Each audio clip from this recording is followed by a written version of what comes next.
Hey, everybody. It is Tuesday night, so it is Broadcast Team Alpha.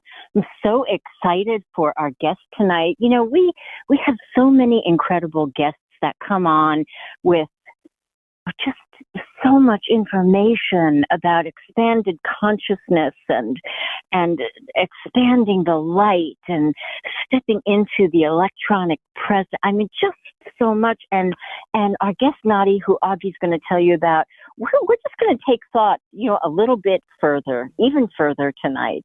So we're so excited. I just want to thank you, as always, for being here. And for all of you who have heard this before, go ahead and tune me out. But for you people who are new, please like and subscribe to our YouTube station. This way, you won't ever miss when we have a pop-up show or when we have other shows.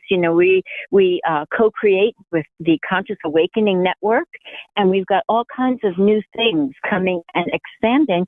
So if you want to know what's happening, I just invite you to do that. Augie, please tell us about Nadi. Oh, yes. This is going to be fun. We have Nadi Hana with us. She's a first-timer to Broadcast Team Alpha because I just discovered her. She must be one of the best secrets out there. And for those of you that like to surf the internet while you're listening to the show, I'm going to give you her web address here so you can do that. And it is galacticrosegeometry.com. galacticrosegeometry.com. And sometime later, when you are on that website, you gotta go in under blogs and read the first blog that comes up, because I did. And I know you are going to want to read that thing because it'll speak right at you with all the things that you need to hear. So that's my commercial right off the front. Anyway, Nadi I'm going to say a few things about her because for the few of you out there that doesn't know her, Nadi is an inspiring instructor, a presenter, an energy healer, and an artist. Her spiritual practices are dedicated to the expansion of our multidimensional consciousness. As a student of mainstream and esoteric knowledge for 25 years plus, she has cultivated a spectrum of skills and abilities to support our individual and collective awakening. She's giving classes, individual lessons and sessions, and doing lectures and interviews and being a guest on shows like this one, and are totally committed to the evolutionary process of humanity by helping us to access our full potential and multidimensional being within us. And every one of us have one or two, because we are multidimensional, and that means more than one. So I don't want to spend all that much time. I want to hear from what Nadi has to say, and we're not that demanding. We just want to know a few things about crop circles, because you just came back from England, where you were observing crop circles and studying them and learning and talking to people about it. And there's a lot of things that stays in England and don't get communicated everywhere. So we just want to know a few details, minor ones, like who's doing it, why are they doing it, and what does it mean? Right, the basics, right? Welcome, Nadi. Welcome. Nothing serious. Yeah.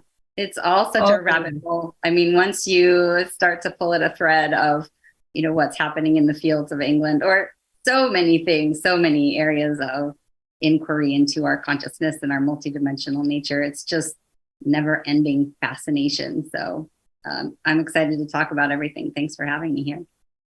Oh, it's so exciting to have you here. So, Nadi, I love to just ask a personal question for everybody to get to know you. Me too, to get to know you too.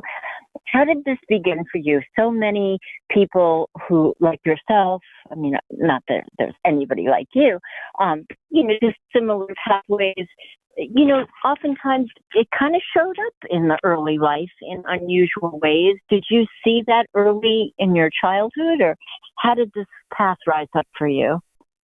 No, I was as regular as rain until, well, let me qualify that. I felt very, mainstream, living kind of a regular life until I was about 25. Somewhere in there, I had some sort of spiritual awakening, and I started on my path of inner work. And I started working with a meditation teacher, and, dove all the way in, went to live in an ashram, and I had like a daily practice. Wow. Very profound part of my life. I did a lot of healing work, and I spent a whole kind of like a lifetime earlier, about a dozen years ago. I was living in a world of meditation, inner work. I was a psychotherapist on an inpatient psychiatric unit at a very different level.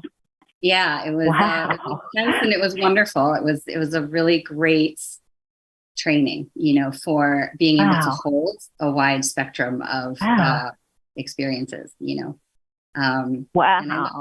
Yeah, I know it's a big wow.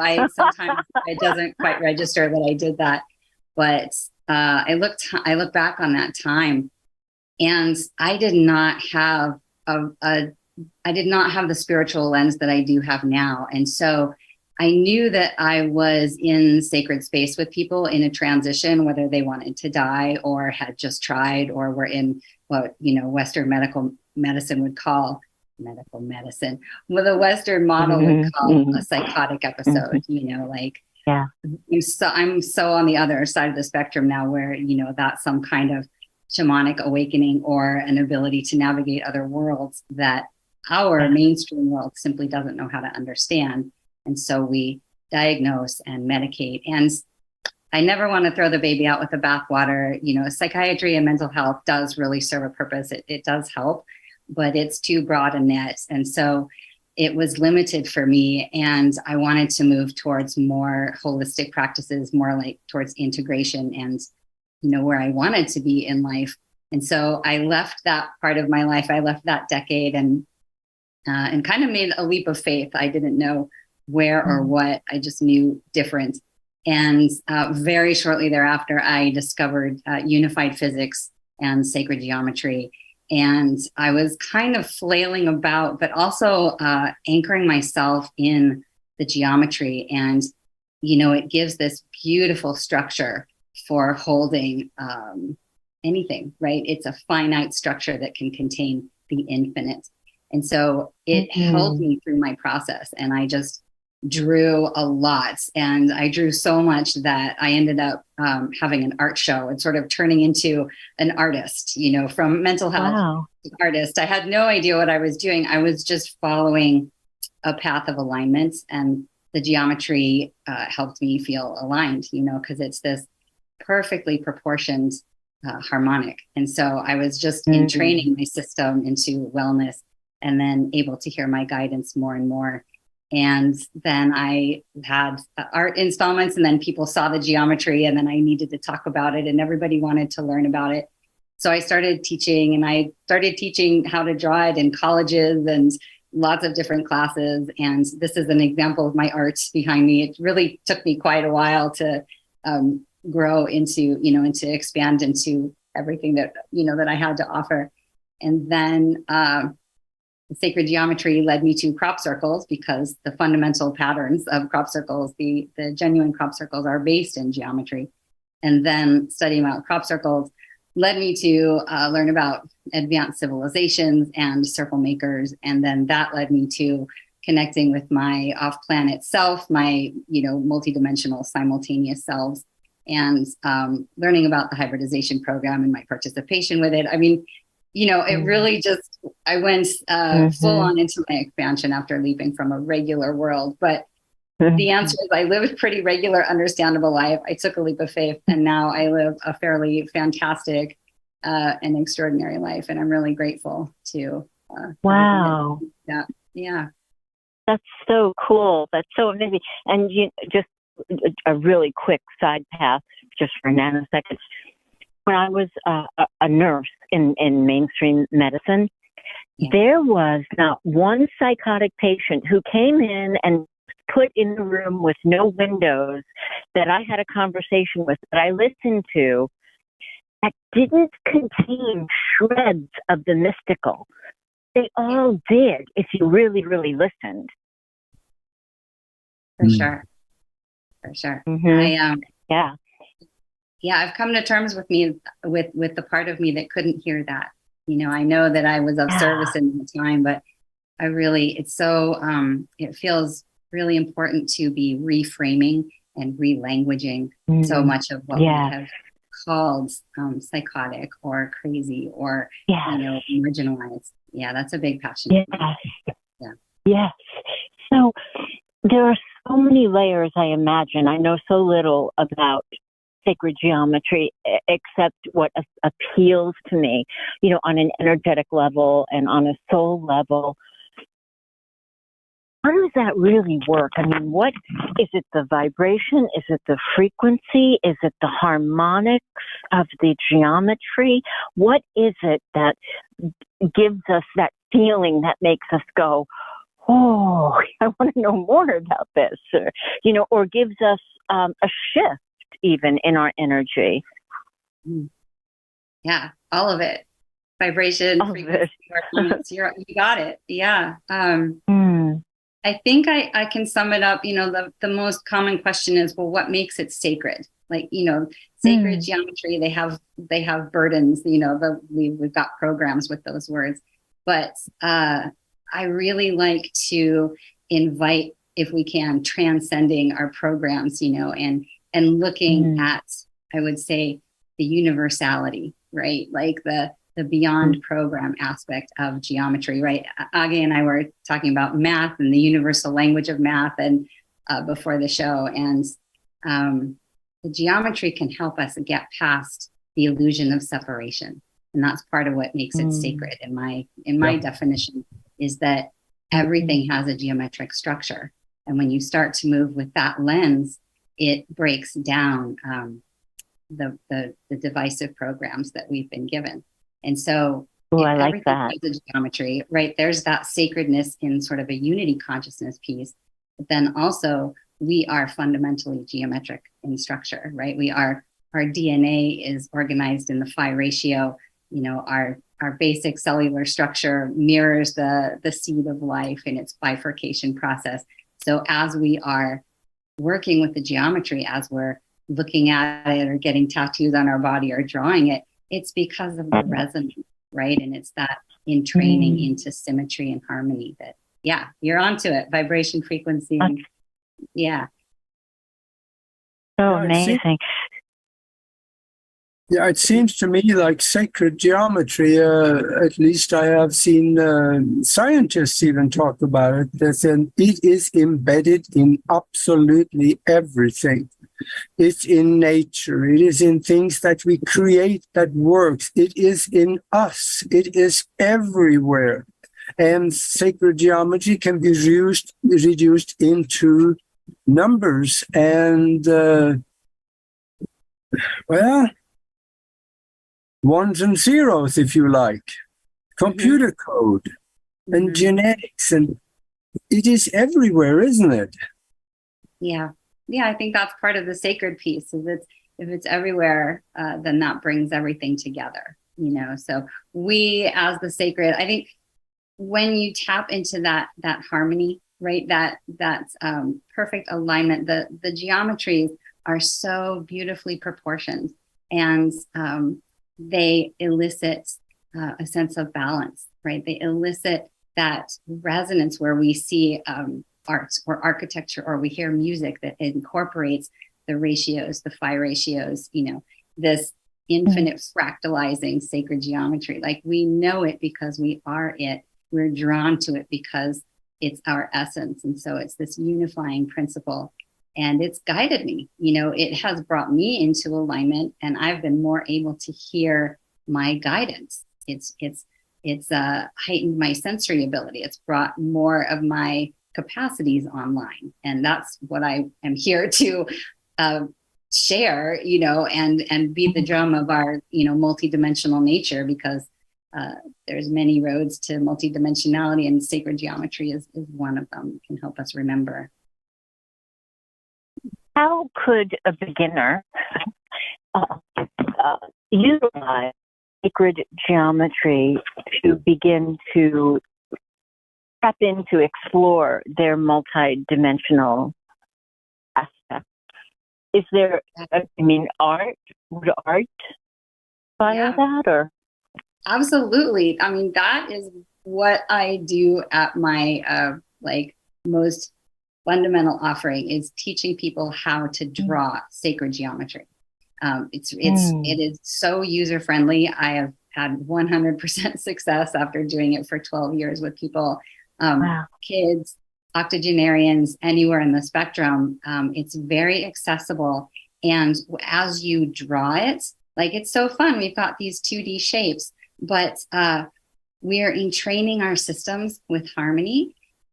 Literally, we are aligning the hemispheres of our brain, right? You can create an altered state of consciousness by drawing the geometries, and it begins to reflect, it reflects our imbalances, it reflects our perfections, and using it as a tool for expansion is really, really powerful. And I teach, 2-month, 3-month courses.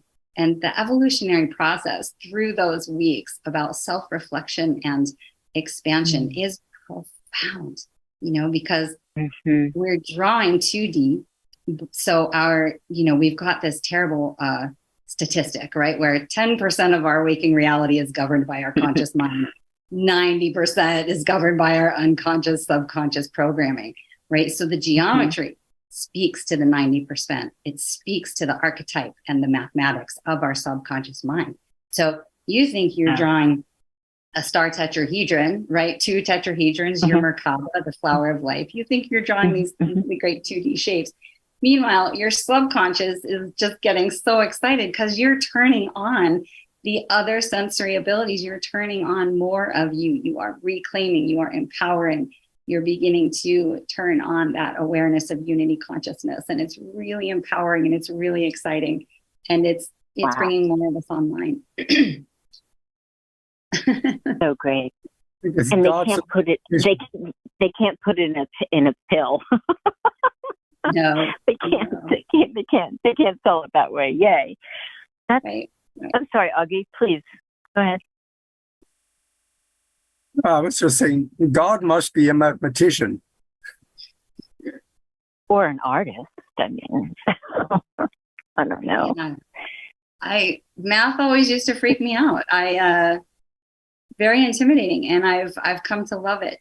Very, very basic math, but you don't have to have any math in sacred geometry. I've been on the metaphysical end of the spectrum since the beginning, but because it has everything, then cosmology, physics, art, music, everything, if you I will remain calm, but everything can come back to the geometry. It's just that fundamental.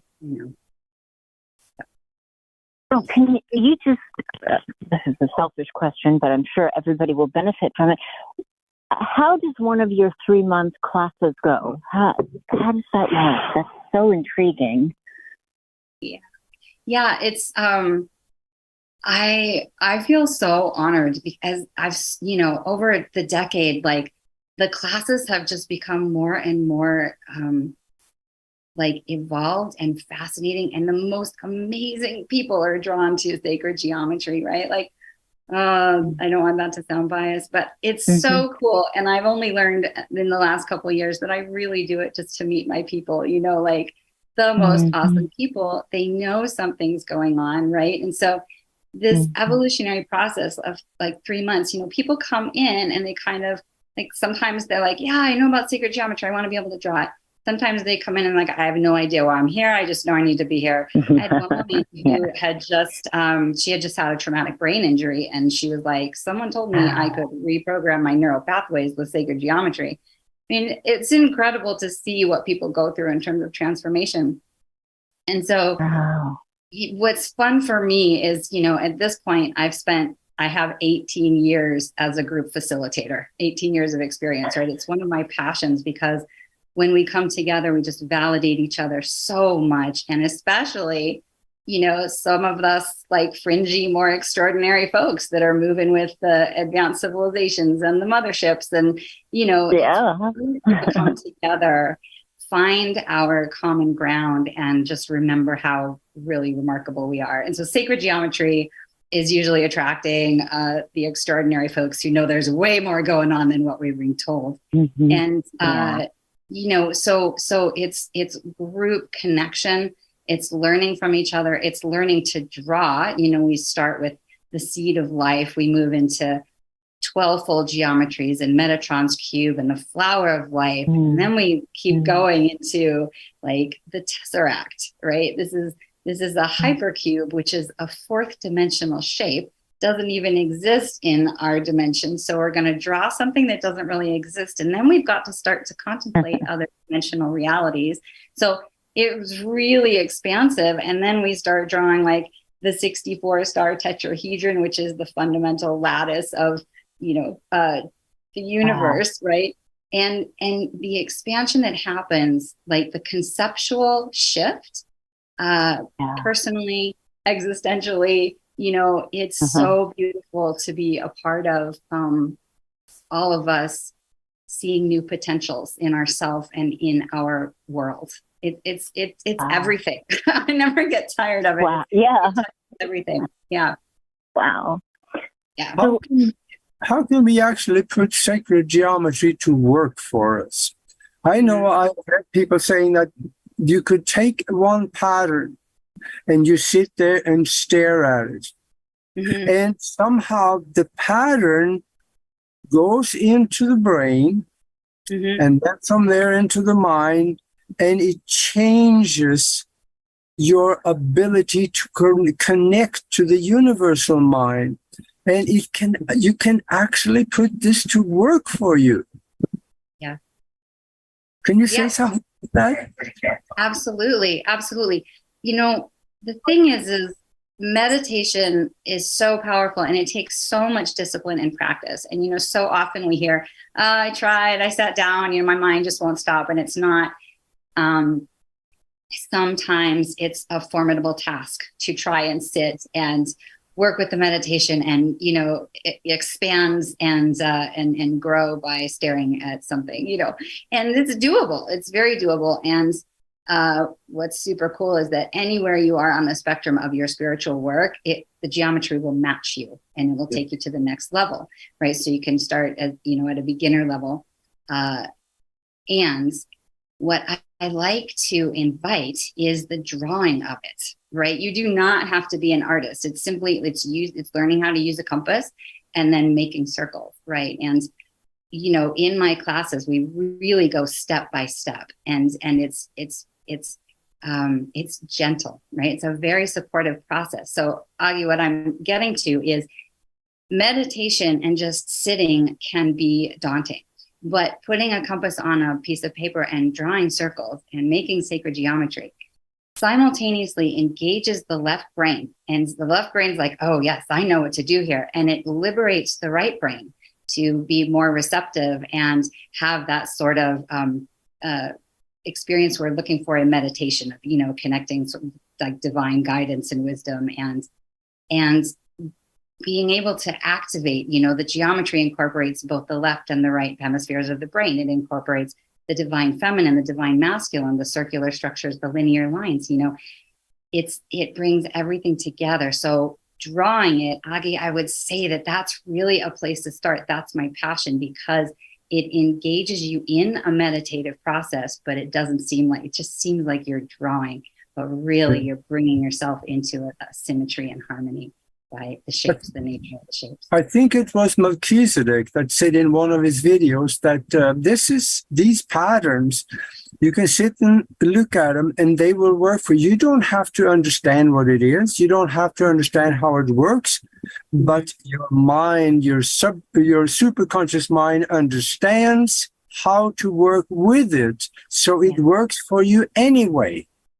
Yeah. Do you agree to that? Yeah, it's magic. I mean, this is mystery school stuff, right? This is subversively enlightening information that's been, kept from us. But the geometry really holds the secrets of the universe. I think it holds the secrets to our liberation, and not everybody is in support of that. So, but here we go. No stopping us now. Can we connect sacred geometry to crop circles somehow? I want to hear about crop circles. Absolutely.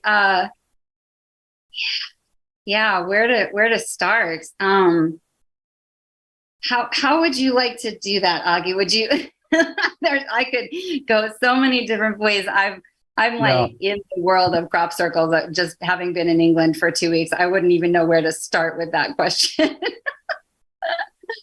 Yeah, crop circles has been around a long time, and especially in the last few decades, maybe more so. And it's a global phenomena. There is actually, I read Norwegian newspapers because I'm from there. I see they even had them there. Mm-hmm. Not that's the big, elaborate ones, but smaller ones. But they're definite crop circles, and there are things from South America and here in America that it's been. So what do you think about all this? I want to just let your brain just unload on us. Yeah. So, I mean, really, I could go anywhere, but going there, being in England, I got to go to the crop circle exhibition in the museum. It's like local. It's where all of the crappies are. Everybody comes every year. They descend on Wiltshire County. And I got to talk to people who have been doing it for decades. And I got to learn so much that actually left me more in the mystery of, who and what and why. And so I didn't go and get any definitive answers, but a couple of things I found, like I got some books that are out of print and you can't find them anywhere else. And they're, some really fun things. So going back to the geometry the question. So, this is one of my favorites, right? This was we call this the Julia set. It's really well known. So I know some people will be really familiar with it, but this is a picture. It was made 1996 and it was made in broad daylight in about 20 minutes. And it had over 15,000 witnesses. And this whole, in 1996, they were really catching on to the phenomenon. And this whole highway became a parking lot. And people watched this formation be made. And this is the phi spiral, right? We're talking geometry. This is the structure of our DNA. This is this infinite spiraling shape that, is fascinating if you start to contemplate infinity. That's been my passion. So showed up right across from Stonehenge, really attention getting.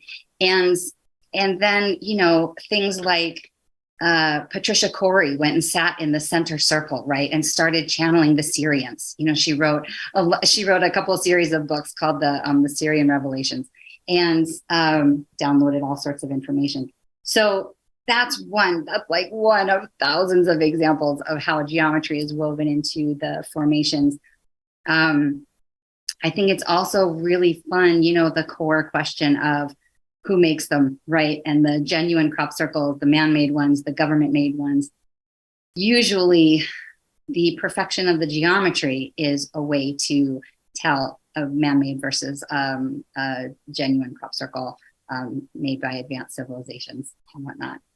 Boy, all my beliefs are just going to be coming out. But that's a great place to start in terms of like the phi ratio. But there have been beautiful, I'm just looking through my little book here to see if there's been so many beautiful formations over the years that have. Show us some I don't of want them. to get caught up in the book. It's hard to know where to start. So what else did that inspire? Where do we go now? Yeah, show us some of the more elaborate ones also, because this is something that I think it was a few years back. There was two guys that came forward. The name were Doug and Dave, and they say, "Yeah, we're the ones doing it. You know, we have a board that we carry around, and they got a rope to it, and to get it symmetrical and stuff." And yeah, the media, they caught on to those guys, and they tried to buffalo everybody, but of course that didn't work. But show us some of the really elaborate ones, because there is no chance whatsoever that a human like me could be able to create something like that.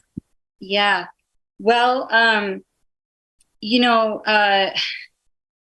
Doug and Dave, right? I think that when we talk about Doug and Dave, and when we think about what I call the disinformation campaign, right? The effort to discredit and debunk this phenomenon, the effort has been so sincere and successful because there is something to be covered up, right? These are, my experience, my knowing is that these are encoded messages from advanced civilizations that are here to help us.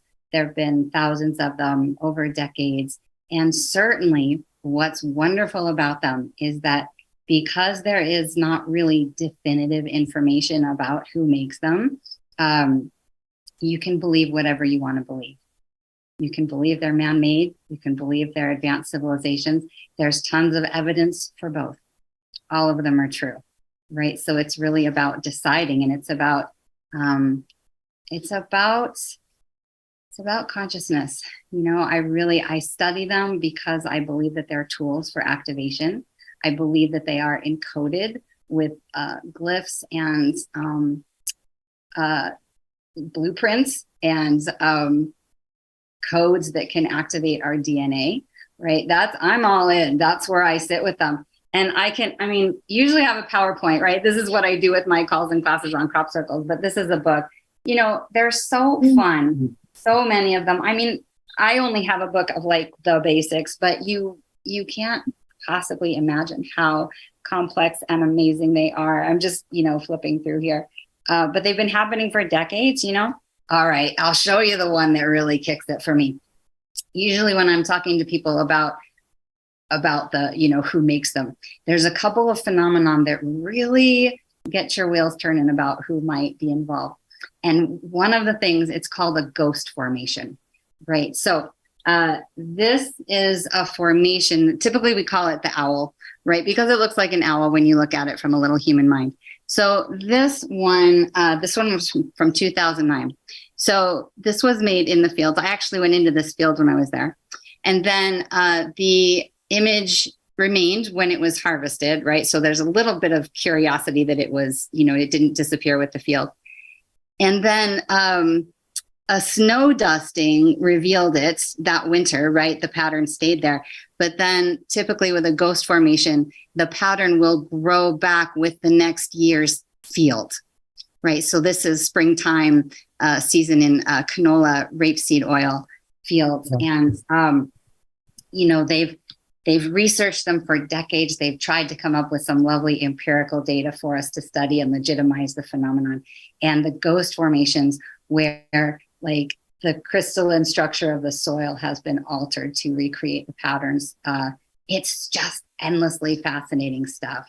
And, all of the really famous ones where, this is 409 circles, right? This was made in a driving rate in a summer storm. It was 4 hours of dark sky in the England solstice, and it was made on a hilltop plateau, and each circle rotates counterclockwise. The lay of the crop rotates one direction then the other, which kind of creates this like cog in a wheel effect. And we see it 2D, but Foster Gamble in his movie Thrive back in 2010, he made this wonderful animation of it being 3D, right? So we see these little 2D versions of what are, really amazing 3D and multi-D shapes, right? Oof. Tell me how deep you want to go. I can talk forever. Yeah. And another thing too about these circles is that it cannot be done by people, even if they had the sophistication to do it, because when people do it, they break the plant. Mm-hmm, mm-hmm. And the real crop circles, the plants are bent like they were microwaved or something, so they became soft when they laid down. Yeah. And the people over in England, I guess, understand that a lot better than what we do. Mm-hmm. Yeah. Well, it's different when you've been in them, which is part of why I went over to be in them, and the genuine crop circles, exactly, Aga, you have it. It's, there's a technology that heats up the plants, becomes, the plant becomes more malleable, but it keeps the plant alive in the field, right? Whereas man-made ones, they crumple and they break the stalks and the fields die. And, just all sorts of studies of, the germination rate of the seeds in the crops and the propagation, and the increased nutritional density. It's just lots of fascinating information. And, it's really legit. There are man-made ones. The government is involved. It is a fascinating study. And my trip kind of brought up more questions than answers. And I'm really glad I went. But there's definitely, the whole spectrum of formations that have been witnessed to appear within 10, 20 minutes or sooner. And then there's like an electrostatic charge left in the field, or, we've begun to measure sonic frequencies that remain in the field after they're made, that create like a theta wave that then we have an altered state of consciousness in them, and, all sorts of contact experiences, or spontaneous healings or remissions, or astral travel. These are the experiences that are non-local, advanced technology that I think are here to help us, activate. Really so Nadi, yeah. Can you hear me? I'm so sorry. I'm on a phone, guys. So sorry. Can you hear me? Yeah. Yes. Yeah. Now we can. Okay. Perfect. Okay, Nadi, I am so curious about your personal experience with the crop circles and or sacred geometry regarding your activation and meeting your galactic family or contact or understanding that, or any version of that. Yeah, all of it. So I took that leap of faith 12 years ago. And one of the first things I came across, I was living back east. I'm from the Northwest. I was living back east. I came back to the West Coast and I discovered the festival culture, right? Conscious music festivals. And I went to one, and there was a crop circle booth, right? He was selling like pendants like this with crop circles that had been made. And I could not leave the booth. I was there for like the whole festival. And the guy was like, "This is really strange. I swear I don't do this, but do you want to come with me and sell these? Like, do you want to join the vending crop circles crew?" And I did. And I went around and sold them for a little while, not a long time, like just a couple of weeks. Beyond that, I just wanted to be around them. I had no idea what was happening. It was compulsory. I was like, it was an activation. And then I went about my way and promptly forgot about that for 7 years, until I saw one. And like the switch was just flipped. And it was like Richard Dreyfuss in Close Encounters of the Third Kind. He's just completely obsessed with, Devil's Tower, because he knows that that's where the contact will be, but he doesn't know. And it was the same for me. I was drawing them.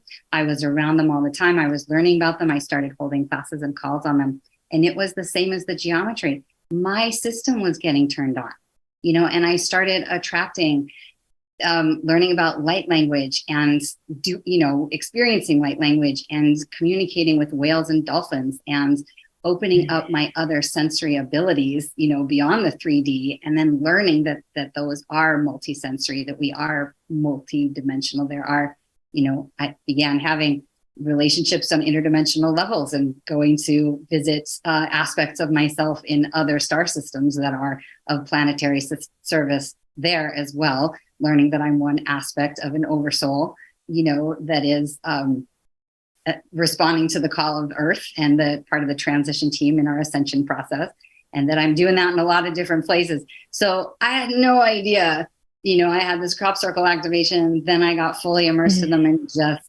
obsessed. And it came in waves. Like I would get super obsessed and surround myself with them, making montages and watching them and just having an amazing synchronicities.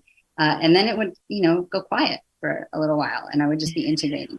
But watching the evolution as related to the circles and my connection to them was awesome. Wow. Sometimes I just listen to myself. It's amazing. Yeah. Yeah. So I hope that answers the question. Does that give you an idea of the trajectory? Yeah, absolutely. And do you have any personal connection to galactics or your thoughts on that? Oh, yeah. Yeah, that's what makes sense to me. Like to look at this planet and humanity and this dimension through the lens of understanding our relationship to a galactic community, to our star friends and neighbors, Arcturians, Pleiadians, Andromedans, Orions, Sirians, all of the friends that we know about, and then many, many more, cetaceans, our whales and dolphin family. Like this place makes no sense to me without the lens of extraterrestrial. And I don't even use that word, advanced civilization. Without understanding that influence, both benevolently and nefariously, none of this makes sense at all to me. So my connection, making the connections with my off-planet entourage, support team has made things okay. Star kids, those of us who are tapped in, it's really weird to be here sometimes. And so knowing that off-planet reality has been comforting and inspiring and, dare I say, keeps me going sometimes. I definitely feel that. It's beautiful. Beautiful. Anything about your connection with your star family that you would like to share, or should we go on to something else? Oh, gosh, I love that. Yeah, I can tie it to the crop circles, because I went wanting evidence, right? We all want evidence. We all want proof. We love proof. Didn't get it. I didn't get it. What I got was an invitation to go more deeply into my existential conviction about the presence of advanced civilizations, right? Because this is just one tool, right? This is like a fingerprint that they're leaving for us. It's a clue.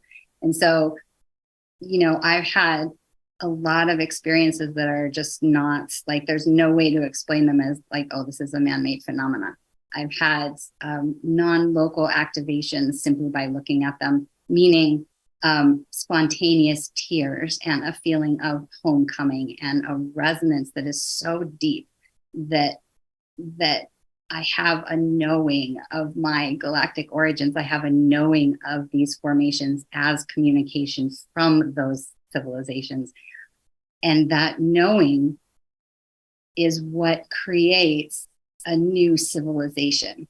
That intuitive knowing, that dimensional knowing is what we are developing to expand into the nonlinear, into the heart-centered consciousness and connectivity. And so all of the different tools that are strengthening our knowing, strengthening our higher consciousness, that's where we're going, is moving towards that, right? And so I went wanting confirmation, external confirmation, and I had to just go more deeply into the internal knowing. And okay, cosmic giggle, but that's what happens. Is I'm actually more sure about these supernatural and phenomenal benevolent aspects of the formation. This is the one I got to sit in. This one was made was made the day I arrived, and I got to sit in it the day after. And it was tremendous. It's 9-fold geometry, so you've got 3 rings of 9, and 9 always reduces to 9. And if you look at the mysteries of 3, 6, and 9, just like Tesla encouraged us to do, you really can find a lot of keys to understanding the universe. I'm wondering also, is there any consensus of the local people over there to the effect of how are these created, or who is it? Is it extraterrestrial, or is it secret space program and dark science on Earth that is creating these? What do they think over there, local people? Yeah, all of it. They think all of that, right? There's truth to a good solid psyop, right? A nice psychological operative and the government involvement. There's truth to man-made ones, people who just want to participate in the hoaxing phenomenon. And there's truth to the genuine advanced technologies that are involved in creating the formations, right? So it's all of it. It's fascinating. And over there, the locals, it's a whole range. You know, you have a bunch of people that have been there for decades, a bunch of people that come from around the world during the season to be with the crop circles. And there's the whole, you know, farmers versus croppies. And, you know, we could speculate that even humans that create them in the fields have larger soul contracts to participate in making formations that, you know, activate our consciousness. Like, we're looking at it from afar. We don't know man-made, genuine-made, unless we use our intuition to feel into it. And one woman that I really resonate with how she interprets those circles, her name is Judith Moore, and she wrote a book with Barbara Lamb, one of my most favorite people. And Judith channels an entity called Leolin, who is a keeper of the records of Ra, right? Big time information source. And she's a channel. You know, we always have to take that with a grain of salt, human consciousness involved. But she, Agi, exactly, you know, the planetary consciousness is involved, the actual plants, the consciousness of the plants, you know, the collective consciousness. She has received information that all of this is involved in making the formation, right? That it is the collective of humanity that is calling for this information, that it is benevolent civilizations here to help us.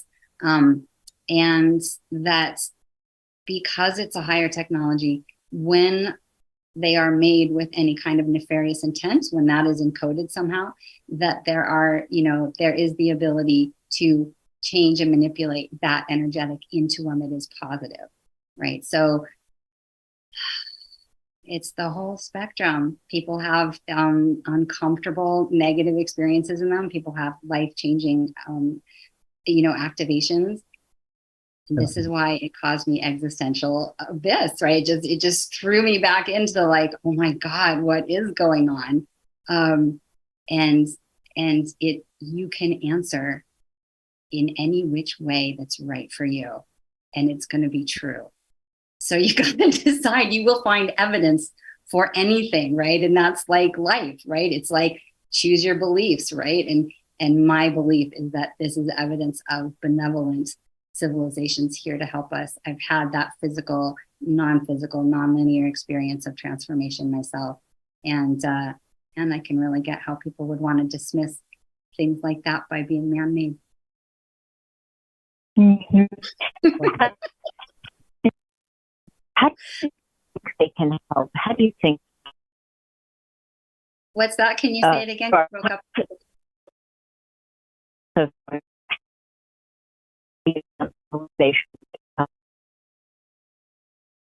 Can't quite make it out. Do you want to put it in the chat? Oh, if you're on a phone, you might not be able to chat. But we can't quite get your question at the moment.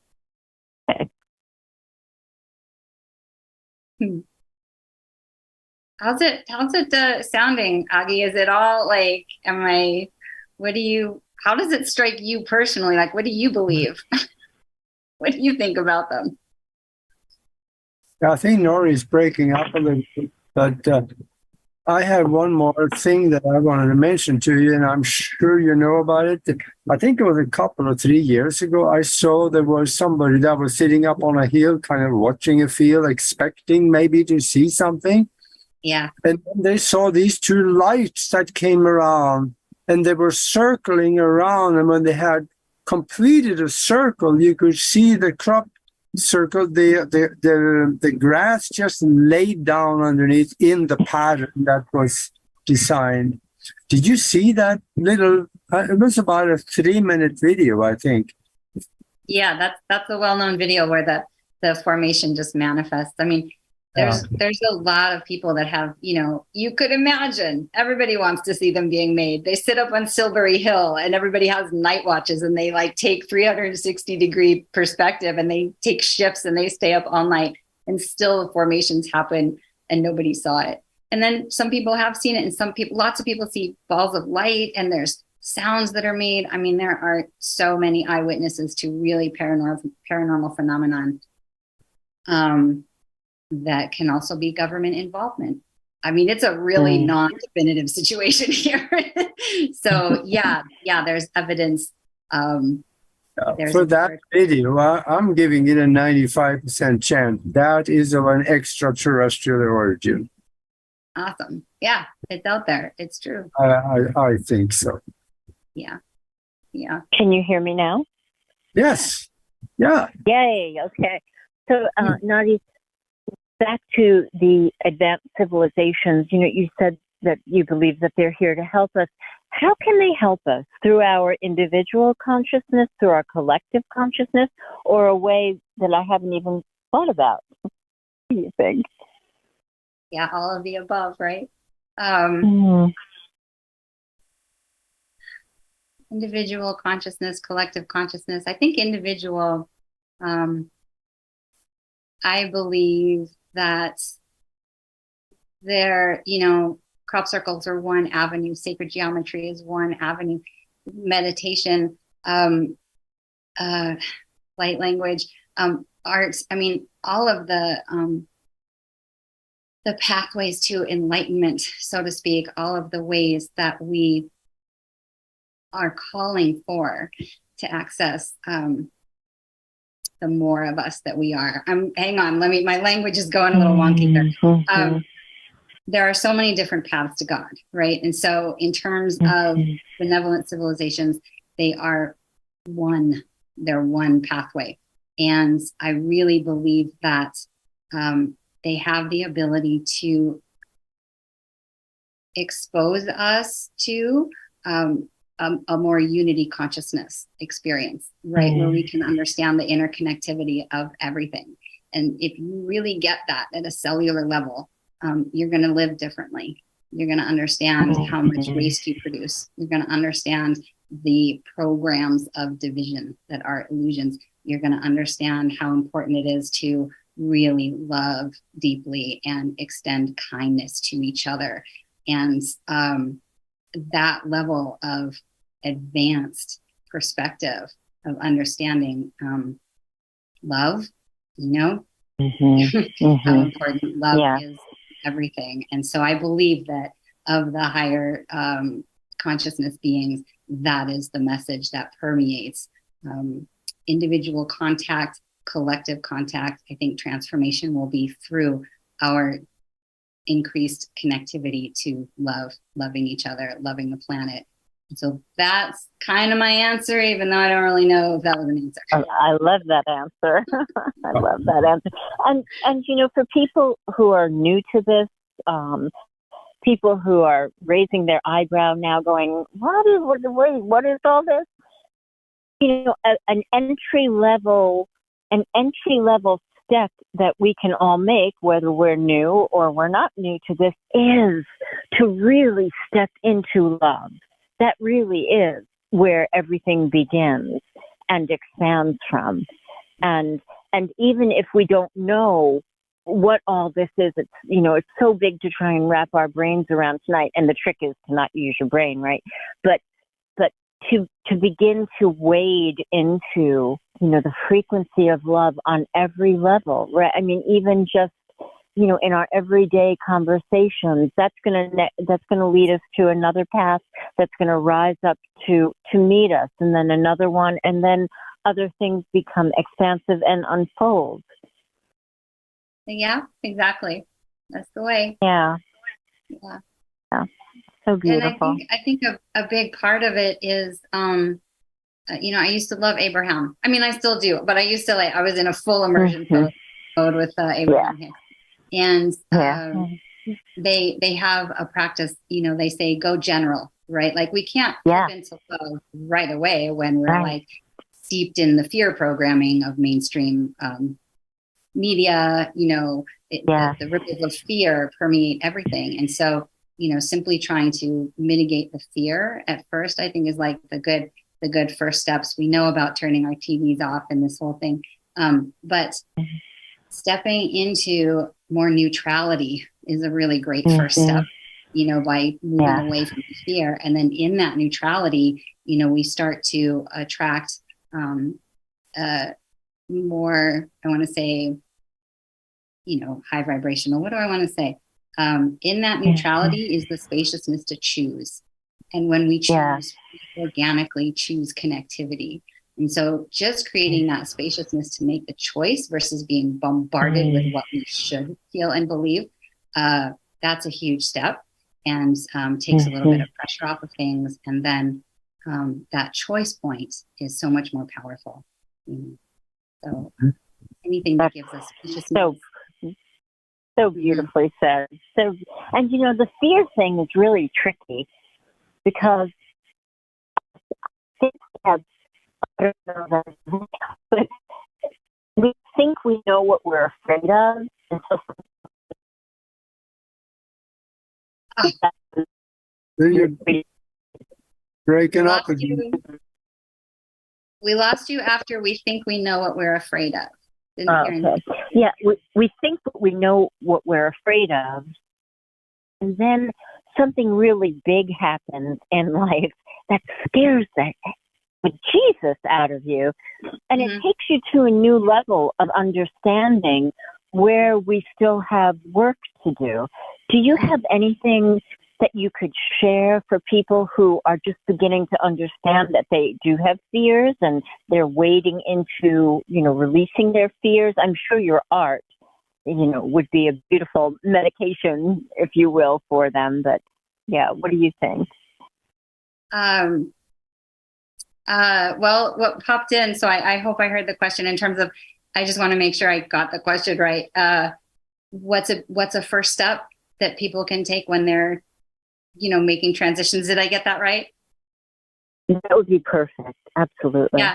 Yeah. It's interesting because I had a thought and then I was like, oh, I don't know if that's useful.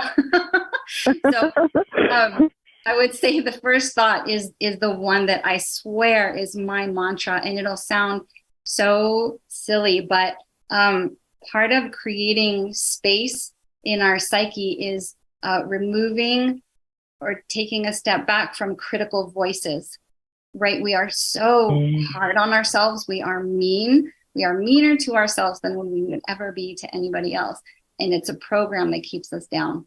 And one of the things, literally, I walk around telling myself what a good job I'm doing. It sounds so silly. But the thing is no matter what you're doing, you showed up. And you can start with that. You're on this planet, and it takes so much every day to be here. And so by saying you're doing a good job to yourself a lot, it honors how much it takes to be here. There is so much that's taken for granted. We live with so much stress and pain. And so just showing up is such a victory.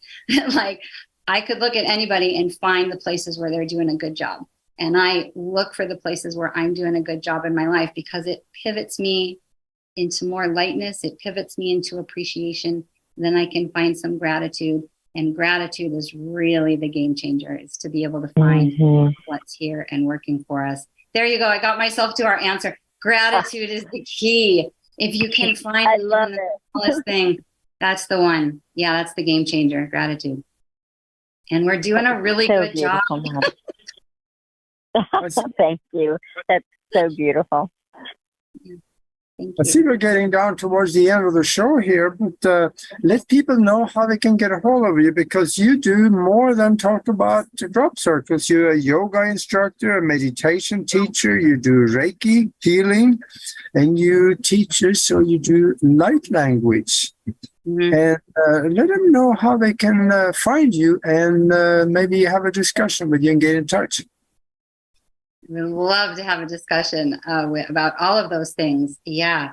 So you can fill out the contact form at my website, and that's, as you said in the beginning, it's Galactic Rose Geometry.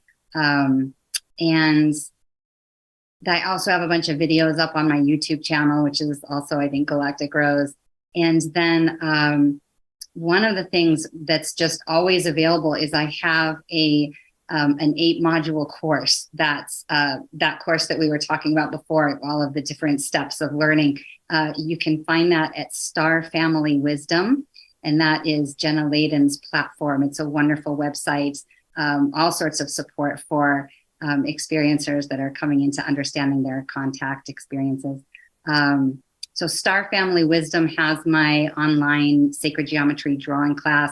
I give you the information about what you're learning and drawing, and then I also give you instruction on how to do it. We do it together, and then there's PDFs and steps and all of that fun stuff.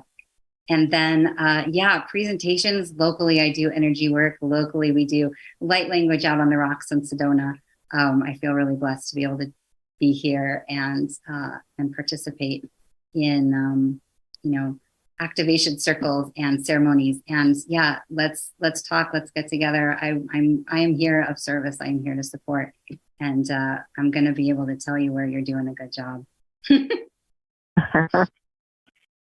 Nadi, my life has been made better just by having this conversation with you tonight. Thank you so much for sharing, your light and your wisdom and all that you've shared with us. It's so grateful. Thank you so much. Wow, thank you so much. Yeah, I feel super uplifted too. I really appreciate that's all. It's just about talking about these good things together, right? So what you all are doing on the platform and bringing everyone to, uplift each other. I'm so honored to be a part of what you're doing. So thank you so much. Yeah, and for the listeners out there, go to her website, galacticrosegeometry.com, and like I did, read that blog. I don't even remember, Augie. I don't even remember what's in the blog. I think it dates back over a year or something, but it was so good. And I have a favorite question that I would love to ask you. Oh boy. Very personal one. And that is, if you could talk to the whole world and the world is listening, what would you tell them? Well, the whole world, that's a vast expanse of potential, isn't it? I would say my motto is, you're not crazy, you're extraordinary. Right? Now, there's one caveat. If you are a crazy driver, you're not an extraordinary driver. There's a few places where it doesn't exchange equally, but those of us who have been told that we're crazy or have internalized that message and believe that we're crazy, maybe you're extraordinary. Maybe, just maybe, and you haven't been told that. So that's the one thing I like to say to people is, maybe you're not crazy, maybe you're actually extraordinary. Yep. I am sure there's a lot of people sitting in asylums that has been talking about stuff that I've been talking about, and that's why they ended up there. Yeah, painful aspect of this dimension for sure. Yeah. Yeah. Well, thank you very much for being with us. This was lovely. Wonderful. Thank you, Augie. Thank you both so much. And everyone listening, it's really so fun to talk about these things. Thank you. Thank you. And we'd love to have you back on sometime and have another discussion. There's so much more to talk about. Always. Yeah. Yes. Yeah, great. Thank you. Thank you. Thank you so much.